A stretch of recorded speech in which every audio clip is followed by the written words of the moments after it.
আগ্রহ হব না, ড্রাগস নেব না, এটা একটা মারাত্মক দিক। সুতরাং সবাইকে আমি এইটুকু বলবো, আমরা এই সম্পর্কে সচেতন হব।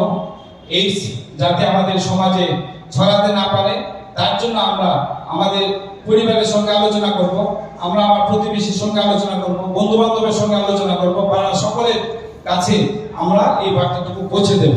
তোমরা বিশেষ করে 9, 10, 11, 12, আমি একটা কথা বলি, আমি একসময় যখন এনএসএস করতাম তখন এই প্রোগ্রামের সঙ্গে এইডস কন্ট্রোল সোসাইটির সঙ্গে আমি যুক্ত ছিলাম।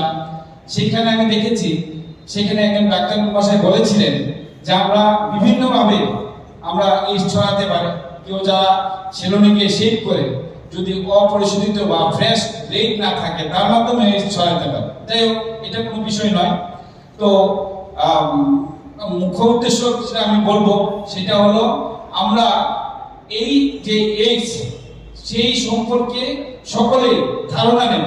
তার জন্য আমাদের তোমাদের আজকে আমি বুকে দিয়ে দেবো যে নির্দেশিকাটা এসছে বা বিভিন্ন তার ফলে কি হবে, তা না যাতে হয় তার জন্য কি করতে হবে, প্রতিকার কি, চিকিৎসা কি, একটা টোল ফ্রি নাম্বার আছে।